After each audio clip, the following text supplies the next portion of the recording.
All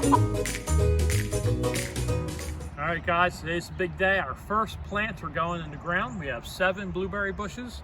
I'm going to lay them out in a pattern, so it's early bloom, mid bloom, early bloom, mid bloom, late bloom, mid bloom, late bloom. So this is the soil we're working with. Now, this darker area in the middle is where our old chicken coop used to be when we had hens before. And the pH for blueberries should be between 4.5 to like 5.5. So the area where the chicken coop was actually, and I'll put the picture here, is roughly just over 5.5. The area that is just the normal, our normal dirt, has a neutral just under 7, right around 7. So we're going to have to apply some soil acidifier to that area, but not where the chicken coop was. The blend of the sand and the peat moss itself will actually lower the pH some. So I have down here, I have the soil acidifier. I also have what's called Hollytone, which also will make the soil acid. And they're both slow release. I'm just going to use the acidifier because the farm we got these from specifically said do not fertilize for the first year, that they have a slow release in them. They don't want fertilizer, and if you do choose to fertilize, it has to be a very specific fertilizer. So then we have the sand, the pine. We're going to put down the pine nuggets for mulch, and over there is the bag of peat moss. So essentially what we want to do is, when we dig our holes to plant these and backfill them, we want a mixture of 50% peat moss and 50% sand as the backfill. But now blueberry bushes are very, very shallow rooters. So as far as the areas we're not actually digging the hole in, I'm just worried about using the cultivator to kind of just push some peat moss in the areas that we need it, the acidifier, and some sand, just those 6 inches on the surface, because it's a very shallow surfacey root system. So we're going to start with that.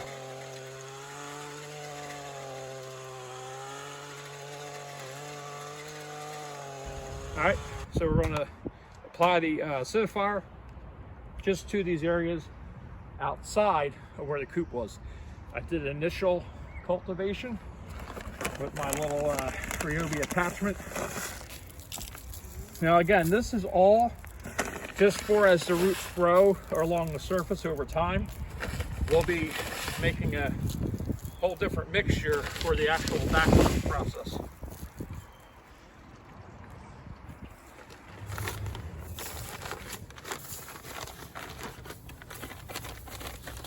You got the sand down just a little bit to help the soil drain. We're going to throw down some peat moss. We're going to till it in, rake it all out, and then we'll mark out where we're putting them.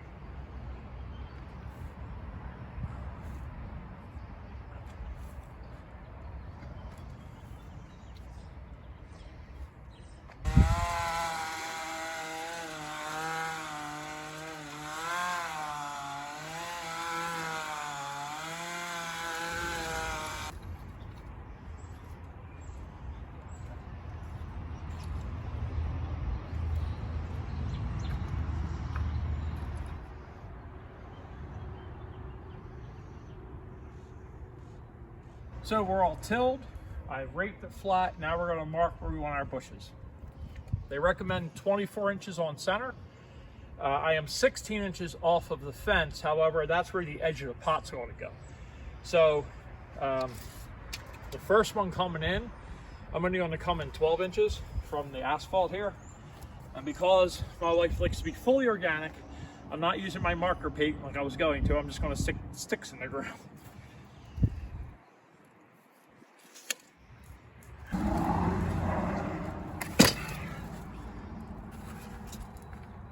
Bushes are laid out, so we're going to start digging them in. Now we need to make the backfill mixture. The backfill mixture, according to the organic nursery, is equal parts peat moss to sand, not by weight, by volume. So I have this bucket. So here's our bucket of peat moss. Now here's the crazy thing about peat moss. And I was a landscaper for years and years and years ago, and I ran the nursery yard, so I was always dealing with potted plants, repotting them, this and that. So peat moss is a critical component because it absorbs water and it holds water, retains moisture. The problem is, if you ever use a chamois, until you get the chamois wet, it won't absorb water. So this peat moss, you want to wet it down before you add the sand and mix it, because it won't, by nature, out of the bag, take water right away. It's, oh my God, it's so hydrophobic. It literally is almost hydrophobic in that it almost repels water. So you want to wet this down before adding your sand and mixing it.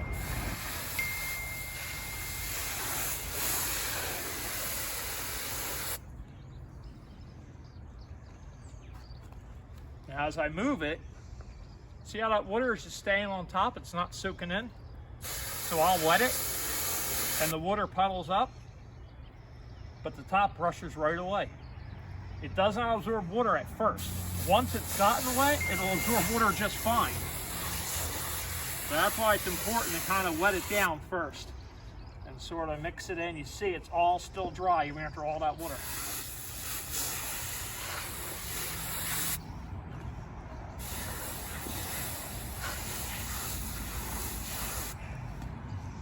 Kind of start, as it starts to get a little wet, kind of squish it and knead it like you're making macaroni. Yo, wooey. Now it's starting to hydrate. Now it's getting a little darker, starting to clump up a little. This is what you're looking for. It's not quite holding shape, but it's darkening up. Now we're at an area where we're going to add the sand and mix her up.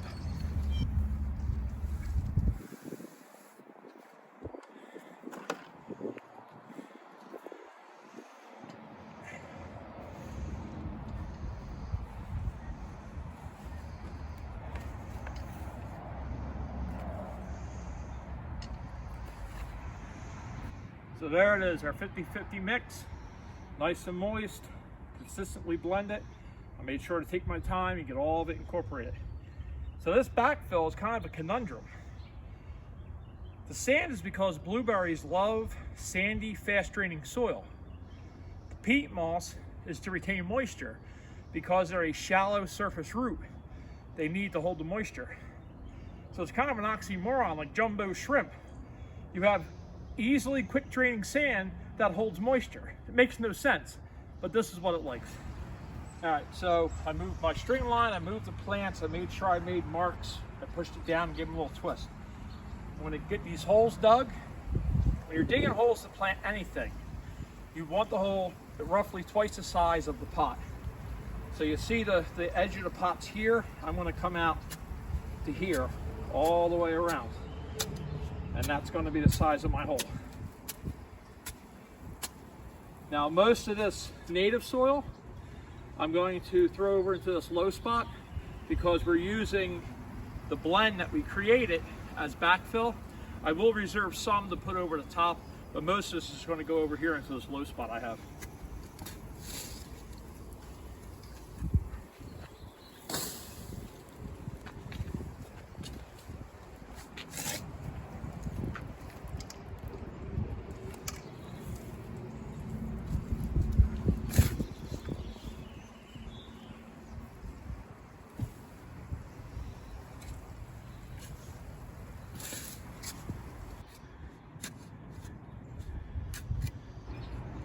We have our hole dug. I dug it deeper than what I needed it to be because I want loose, fluffy soil on the bottom. So as you see, this soil is loose, it's not packed. I'm actually going to take a little bit more out of here because we're going to put some of our sand mixture in the very bottom as a base.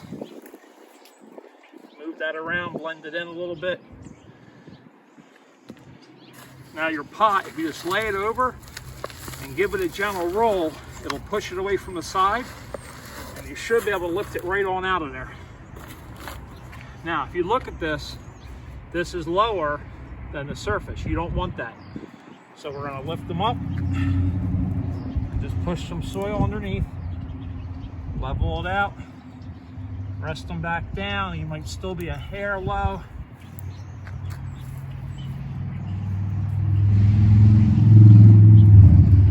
Again, these are shallow roots, so the whole bottom of this bucket was basically dirt.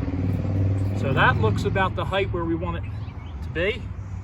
I'll take some of this extra dirt out and go to our backfill.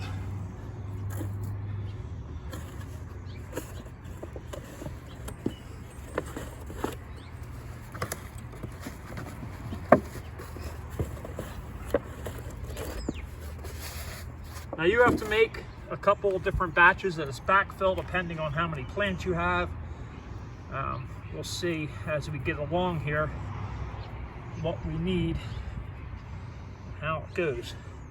I like to make sure I poke down and under. You don't want any air pockets under these because air will kill off roots. Need a little more than that.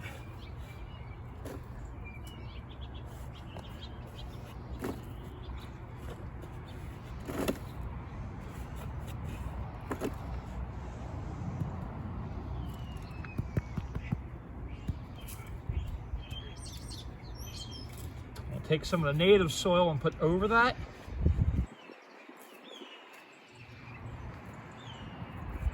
You want to make sure you clean off around the crown here. You don't want a bunch of excess soil around that crown. All right, so that bush is in. Tamp it down. I'm going to make a reservoir around it to trap water. So basically just a little dent by punching the ground all the way around that plant to help retain a little bit of water. And that's it. Want to get the rest of them in as you're planting, kind of keep it on your line, turn the plant, face it, make sure everything's looking the way you want it to look, and that they're relatively in a straight line for aesthetics. Once they're all done, I'll come on back and we're going to wood chip them heavy, heavy, heavy, heavy. We don't want any weeds, grass, anything growing around them, competing for the nutrients and the soil space. So it's a new day. I had to stop working yesterday. I pushed my body too far. I overextended what I knew I could work without having issues and started having issues. So I had to go in and rest. But as you see here, we have all the plants in the ground, all of the little reservoirs around them. They're all packed. Actually rained a little last night, which really helped settle the soil down. So now all that's left is to heavily mulch. Now the point of the mulch is to help insulate the roots, trap in moisture, and mostly, especially for the blueberries, drown out weeds. Now they recommend a natural mulch for this. You don't want to get like the dyed red or the dyed black because those dyes will leach into the soil and make your plants not so organic. And this particular farm really stresses pine or not even cedar, pine bark, and then there's a Douglas fir specific pine if you can find that in your area. Now this is what's called pine nuggets. So if you look, it's very coarse. I have big hands. I mean, you could see how big this is. There is some smaller stringy aggregate in here. In the end, this would work great as a top coat or a decorative kind of a mulch, like maybe around the rose bushes over here, where I'm not worried about drowning out weeds. But for our purposes here, we want mini nuggets or pine mulch. So if you look here at these mini nuggets, the nuggets themselves are very tiny in comparison, and it is loaded with fine shreddings and aggregate. And this is going to be more appropriate for what we're doing here, trying to drown out the weeds and things.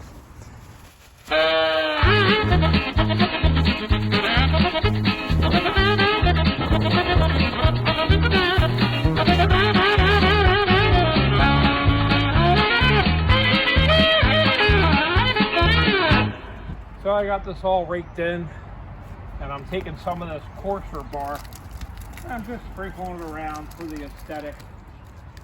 My wife likes to look at this, but it just wouldn't serve unless I put it on really, really thick as a weed blocker and stuff. But it is nice looking, because that's the other stuff just basically looks like mulch. So this will give it that woody look and feel. You know, I have some of it, so no harm, no foul. So I'll put this down and that'll complete this. And show you now that I've completed the top dressing with the full-size pine nuggets.